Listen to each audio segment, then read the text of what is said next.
Id amigos por el mundo, anunciando el amor, mensajeros de la vida, de la paz y el perdón.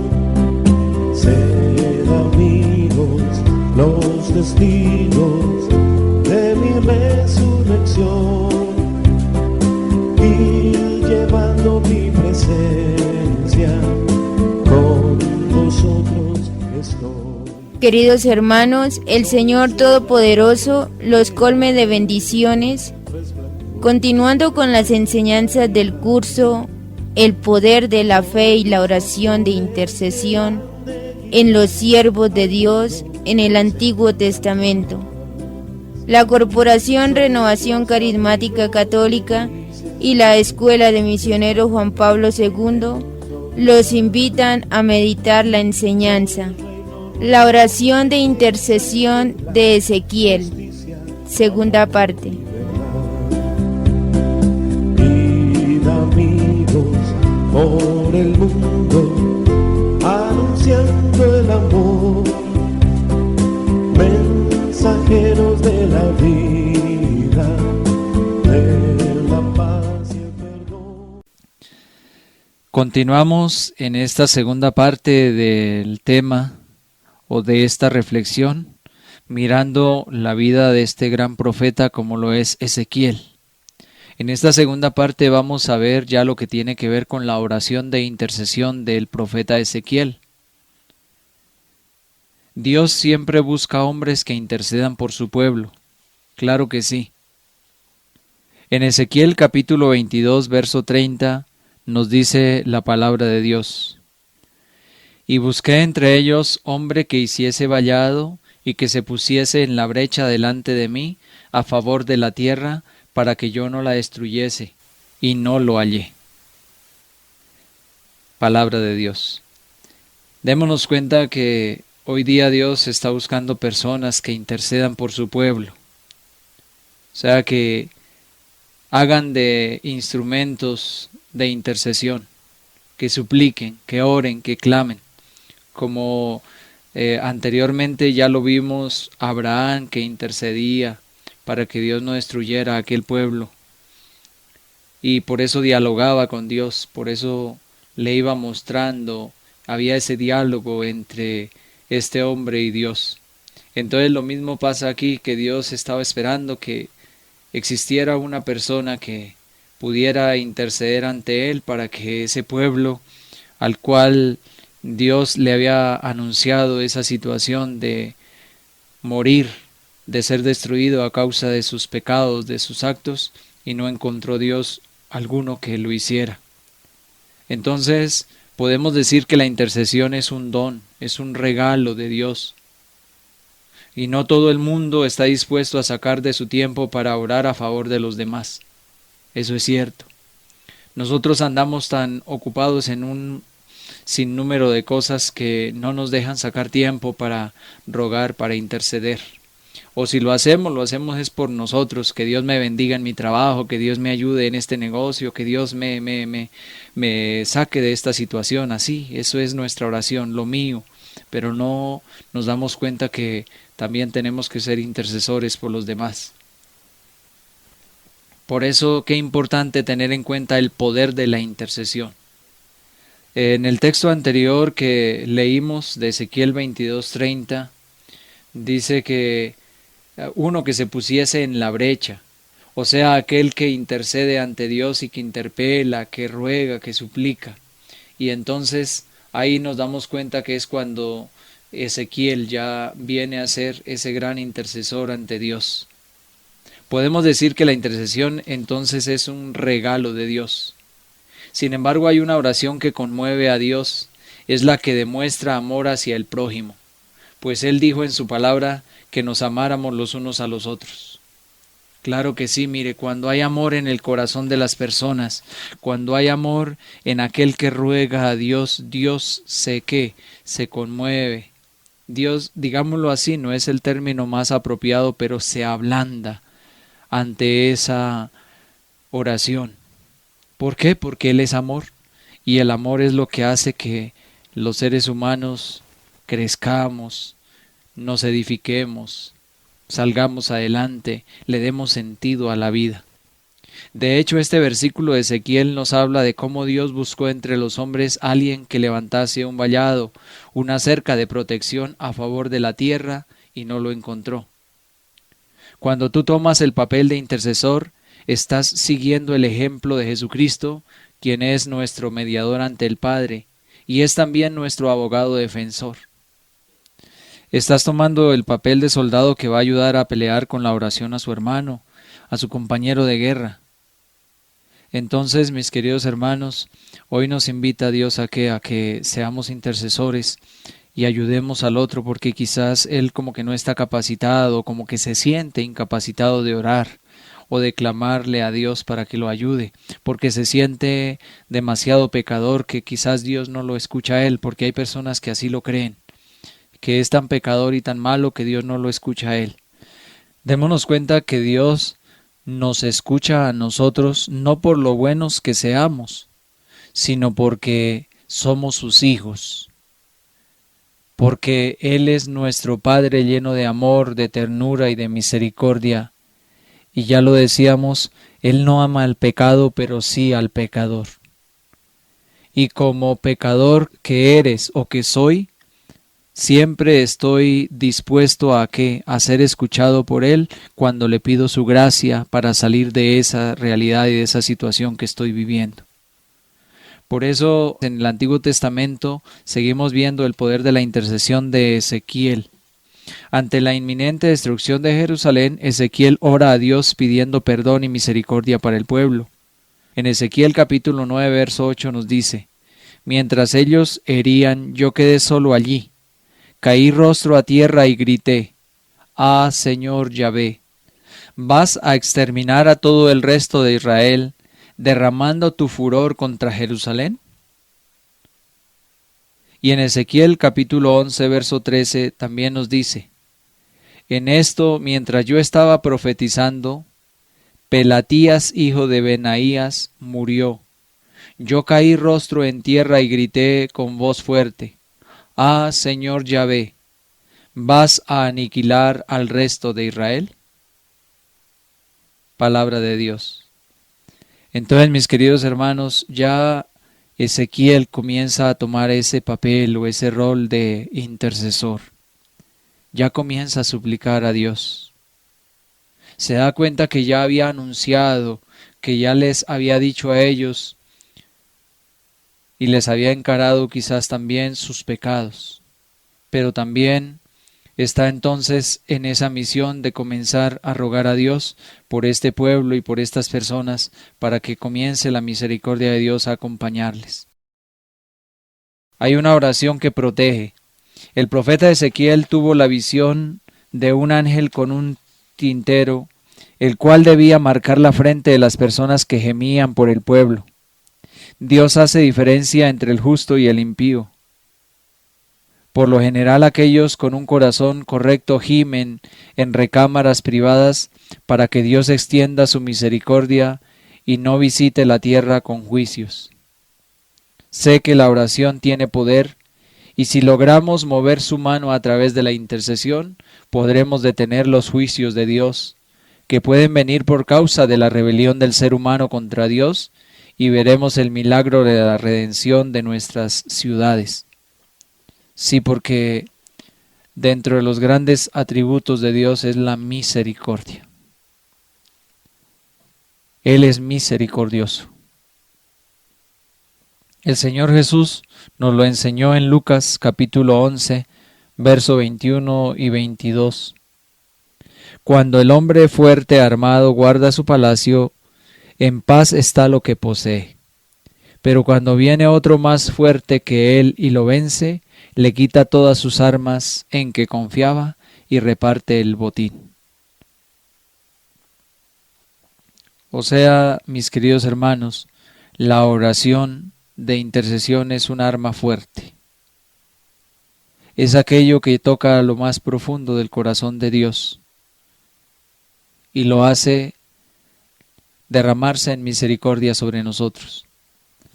También Salomón al respecto escribió: una pequeña ciudad y pocos hombres en ella, y viene contra ella un gran rey, y la asedia y levanta contra ella grandes baluartes, y se halla en ella un hombre pobre, sabio, el cual libra a la ciudad con su sabiduría, y nadie se acordaba de aquel hombre pobre.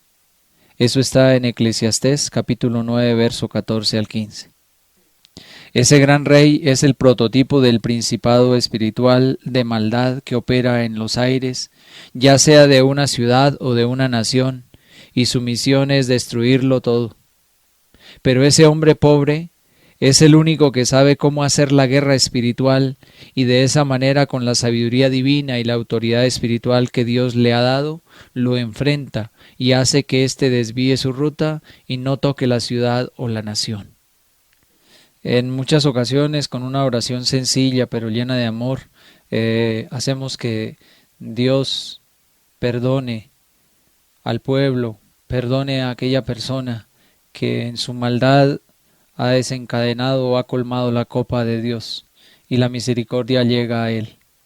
Por eso la intercesión es como entrar en el campo de batalla, donde nos enfrentamos a poderes demoníacos, pero sabemos que Dios nos dio armas espirituales muy poderosas para poder derrotar cualquier sutileza del adversario. Así lo explicaba San Pablo en la carta a los Efesios: hay que tomar las armas que Dios nos da.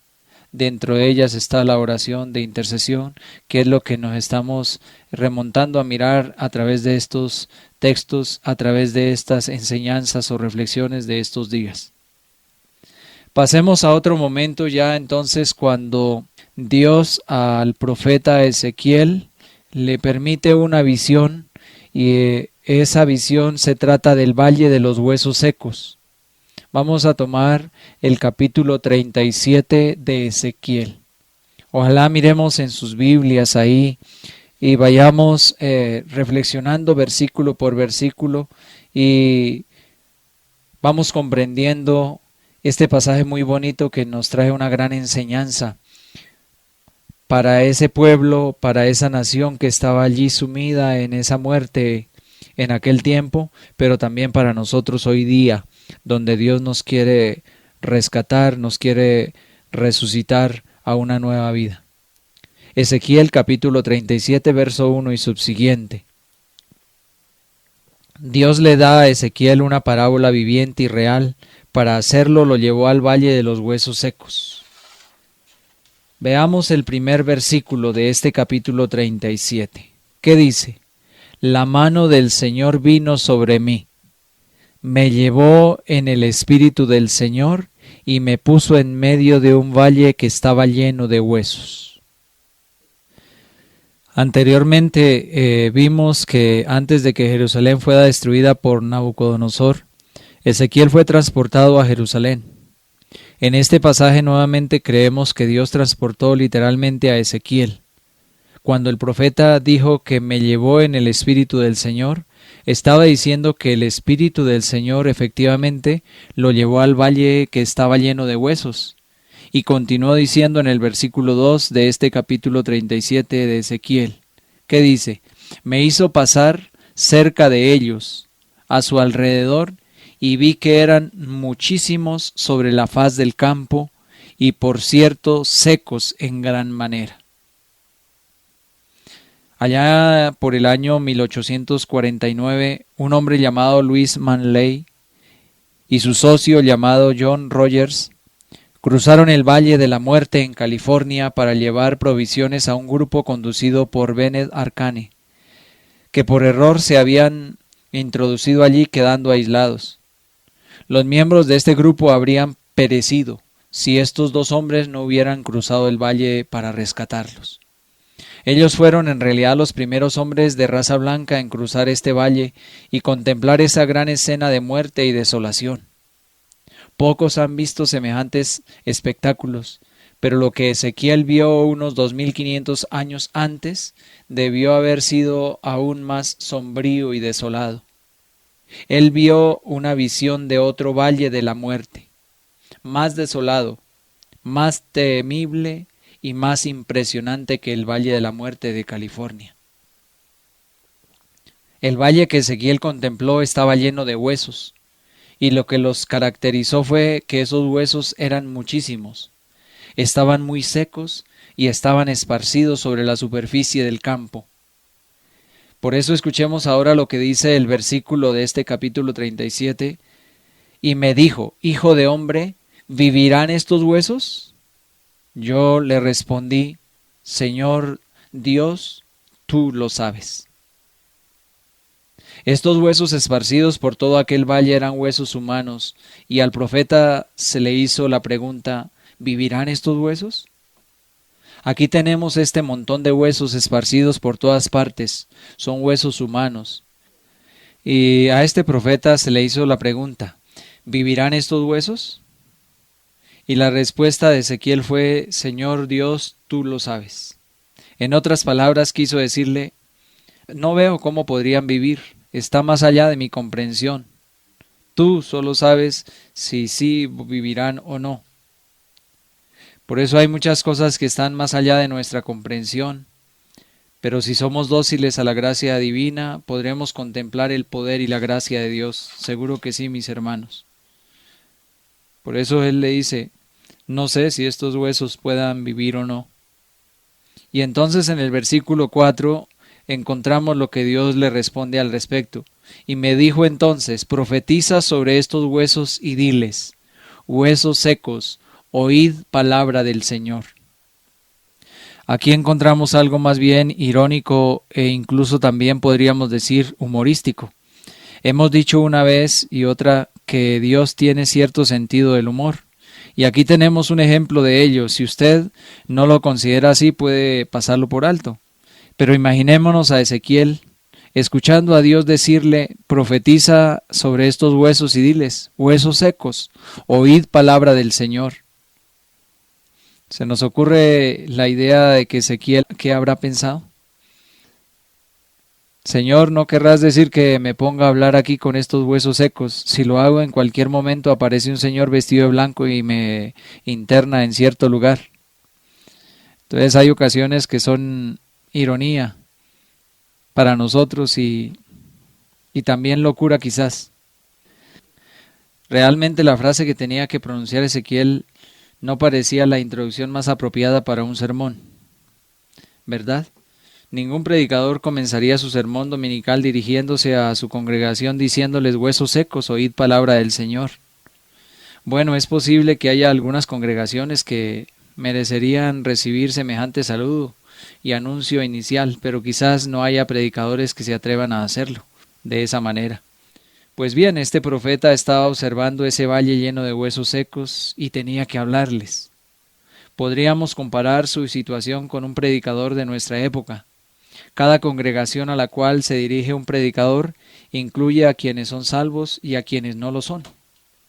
Los que son salvos tienen oídos para oír, pero puede que algunos no escuchan o perciban las verdades espirituales. Claro que sí, hay personas que quizás estamos muertos en vida o se encuentran muertos en vida. Así como por ejemplo los maestros de la ley, recordemos que ellos no atendieron la voz de Cristo porque se creían sabios, porque se creían que ellos tenían la verdad, que ellos no estaban equivocados. No entendieron el lenguaje de Cristo y quedaron en su ignorancia, prefirieron quedarse ahí en las tinieblas. Así también entonces aquellos que están con oídos sordos o que no son salvos según este término son aquellos que no quieren abrirse a la gracia de Dios. Pero hay otros que sí reciben o perciben estas verdades espirituales. Y aquellos que no son salvos desde un punto de vista espiritual están muertos en sus delitos y pecados y aún no han sido redimidos. Ante esa situación el predicador se siente sencillamente tan impotente como Ezequiel, porque cualquier predicador que comprenda el estado real y la condición de aquellos que están espiritualmente perdidos, reconoce su propia impotencia para hablarles. Sí, como que no sabe si el hablarles sea una ganancia o más bien sea como perder el tiempo. Sin embargo, cualquier palabra que se anuncie de parte de Dios jamás va a ser perdida, porque ya se lo decía anteriormente, seguramente que a su debido tiempo esas palabras van a quedarle resonando y vuelven a hacerle tomar conciencia. Ezequiel tenía que decirles a estos huesos: quiero que escuchéis lo que Dios tiene que deciros. Y escuchémoslo nosotros leyendo los versículos 5 y 6. Así ha dicho el Señor Dios a estos huesos: yo hago entrar espíritu en vosotros y viviréis. Pondré tendones en vosotros, haré que la carne suba sobre vosotros, os cubriré de piel y pondré en vosotros espíritu y viviréis y sabréis que yo soy el Señor. Palabra de Dios. Fue como si Dios hubiera dicho: quiero que les hables y les digas que yo seré el que les dará vida. Claro que sí, mis hermanos. Es Dios el que nuevamente quiere darnos vida, y vida en abundancia. Así lo vino a anunciar Cristo, así lo dijeron los apóstoles de Cristo ya en el Nuevo Testamento. Y esa es nuestra condición en la actualidad. Si Dios no actuara, nadie tendría vida espiritual. Ninguno de nosotros podríamos salvar a nadie. Simplemente hablamos a personas cuya condición espiritual es como la de los huesos secos y les transmitimos la palabra de Dios. Esto es lo que podemos hacer: anunciarles lo que Dios quiere que les digamos. El Espíritu de Dios es el que les trae la vida. Esa es la única forma en que a tales personas les puede llegar la vida. Esta es la aplicación de estos versículos, y también vamos a ver que ellos tienen también una importante interpretación. Así que vemos lo que hizo entonces el profeta. Leamos el versículo 7. ¿Qué nos dice? Profeticé pues como me fue mandado, y mientras yo profetizaba se oyó un estruendo, hubo un temblor, y los huesos se juntaron cada uno con su hueso. Así que él profetizó como Dios le mandó. O sea, Ezequiel obedeció a Dios. A nosotros lo que nos interesa hoy día es obedecer a Dios. Obedecer a Dios antes que a los hombres. Porque estamos haciendo todo lo contrario hoy día. Nos dejamos llevar por lo que dicen los hombres y le volvemos la espalda a Dios. Dice aquí que se oyó un estruendo, hubo un temblor y los huesos se juntaron cada hueso con su hueso. Nos imaginamos el extraño sentimiento que habrá experimentado Ezequiel cuando en su visión vio que todos aquellos huesos se unían. Pero sucedió algo más. ¿Qué dice en el versículo 8 de este capítulo 37? Yo miré y los tendones sobre ellos, y subió la carne, y quedaron cubiertos por la piel, pero no había en ellos espíritu. Todavía les faltaba algo. Era el espíritu, que es el que da vida. Aquí tenemos un método y queremos que usted lo observe. El primer estado de los huesos era que estaban esparcidos, secos y muertos. Después, gradualmente comenzaron a unirse y entonces aparecieron los tendones, la carne, y se recubrieron de piel. Este fue un proceso y no un hecho instantáneo. En ese momento de la visión todo lo que había era un montón de cuerpos, realmente de cadáveres que se encontraban allí en el valle. Por algo el Papa Pío XII decía que los cristianos en pecado mortal son cadáveres que deambulan por la tierra.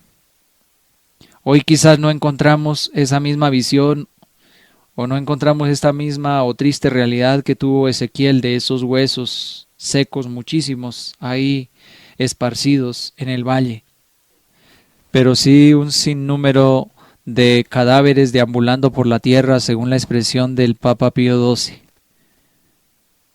Cristianos en pecado mortal como cadáveres deambulando por la tierra.